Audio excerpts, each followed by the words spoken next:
पूरा देश Sushant Singh Rajput death case में आरोपी रिया चक्रवर्ती के आज तक के साथ हुए एक इंटरव्यू की चर्चा कर रहा है। बहस छिड़ गई है कि ये इंटरव्यू होना चाहिए था या नहीं। अधिकतर लोग इसमें रिया के अगेंस्ट ही दिखाई दे रहे हैं, क्योंकि रिया के इंटरव्यू के यूट्यूब पर पोस्ट किए गए वीडियोस में लाइक्स से कहीं ज्यादा डिसलाइक्स हैं। रिया के साथ साथ आज तक चैनल और राजदीप सरदेसाई की भी लोगों ने कड़ी निंदा की है और ये सवाल उठाए हैं कि आखिर एक मर्डर केस के आरोपी को मंच क्यों दिया गया। इस इंटरव्यू को कवर अप भी कहा जा रहा है और रिया की छवि सुधारने के मकसद से बनाया हुआ स्क्रिप्टेड इंटरव्यू बताया जा रहा है। लोगों का कहना है कि इस शो में रिया को बुलाकर बहुत ही सॉफ्ट क्वेश्चंस पूछे गए, ना कोई काउंटर क्वेश्चन किया गया और ना ही कोई जरूरी सवाल पूछे गए। रिया के इंटरव्यू को जहां एक और स्क्रिप्टेड और ड्रामा कहा जा रहा है और ट्विटर पर शेम ऑन आज तक राजदीप सरदेसाई स्क्रिप्टेड ट्रेंड हो रहा है, वहीं दूसरी ओर इस इंटरव्यू के बाद जस्टिस फॉर रिया हैशटैग भी ट्रेंड कर रहा है और काफी लोग रिया के सपोर्ट में भी आगे आते दिखाई दे रहे हैं। सुशांत की बहन श्वेता सिंह कीर्ति ने भी कहा कि रिया की सारी बातें झूठी हैं और वो सुशांत की छवि को खराब करने की कोशिश कर रही हैं। श्वेता ने रिया की गिरफ्तारी की मांग भी की है। तो आइए बता देते हैं आपको कि रिया ने इस इंटरव्यू में क्या क्या कहा और इन्वेस्टिगेशंस और सपोर्टर्स ने किस तरह से रिया की बातों को झूठा साबित किया। रिया ने कहा कि सुशांत ड्रग्स लेते थे, जबकि ऐसा कोई सबूत नहीं है। रिया ने अपने बारे में कहा कि मैंने कभी ड्रग्स नहीं लिए, जबकि रिया की चैट से ड्रग्स खरीदने की बात साफ हो चुकी है। रिया ने बार बार कहा कि सुशांत डिप्रेशन में थे, जबकि सुशांत के दोस्त, स्टाफ और परिवार ने डिप्रेशन की बात से इनकार किया है।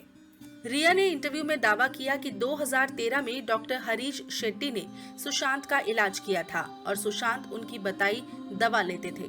रिया ने कहा कि सुशांत को क्लास्ट्रोफोबिया था, जिसके लिए वे एक दवा लेते थे। दवा का नाम रिया ने मोडाफिनिल बताया था। इस इंटरव्यू के बाद विवेक रंजन अग्निहोत्री ने सवाल उठाया कि उन्होंने जो दवा बताई है वह डिप्रेशन के लिए है ही नहीं, वे झूठ क्यों बोल रही हैं। विवेक की इस ट्वीट को डॉक्टर हरीश शेट्टी ने रीट्वीट कर यही सवाल उठाया। रिया ने इंटरव्यू में कहा कि फ्लैट उन्होंने अपनी सेविंग्स से खरीदा, जबकि ईडी की पूछताछ में वो अपने अर्निंग्स और एक्सपेंसेस की सही डिटेल्स नहीं दे पाई थी। रिया ने दावा किया कि सुशांत को ऊंचाई से डर लगता था और प्लेन में बैठने से पहले वो एक दवा लिया करते थे, जबकि सुशांत के खुद प्लेन के कॉकपिट पर बैठकर उड़ान भरने वाले कई वीडियोस हैं, जिनसे ये साबित होता है कि रिया झूठ बोल रही हैं। सुशांत की गर्लफ्रेंड अंकिता लोखंडे और कई फैंस ने सोशल मीडिया पर रिया की इस बात को झूठा साबित किया है। और तो और आज तक को ही दिए हुए एक इंटरव्यू में सुशांत ने कहा था कि वो 6 महीने से सपना देख रहे हैं कि उन्हें प्लेन उड़ाने का लाइसेंस चाहिए। जब तक वो लाइसेंस नहीं ले लेते तब तक चैन से बैठेंगे नहीं। रिया ने कहा कि स्टाफ को सुशांत ही रखते और निकालते थे, जबकि एक स्टाफ मेंबर ने कहा है कि रिया ने ही उनको निकाला था।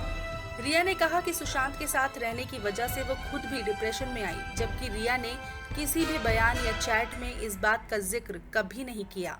रिया ने कहा कि सुशांत के उनकी फैमिली के साथ अच्छे रिश्ते नहीं थे, जबकि सुशांत परिवार के साथ बहुत खुश थे। रिया ने कहा कि वो इस केस में सीबीआई जांच चाहती थी, जबकि सुप्रीम कोर्ट में उन्होंने सीबीआई जांच की सिफारिश का विरोध किया था। रिया ने कहा कि उन्होंने हार्ड डिस्क नष्ट नहीं की, जबकि सिद्धार्थ ने सीबीआई को बताया कि 8 जून को 8 हार्ड ड्राइव नष्ट किए गए थे। अब सवाल ये उठता है कि आज तक का ये इंटरव्यू एक पीआर स्टंट था। हमें कमेंट करके अपने व्यूज जरूर बताएं कि क्या मर्डर केस के आरोपी को ऐसा मंच दिया जाना चाहिए या नहीं।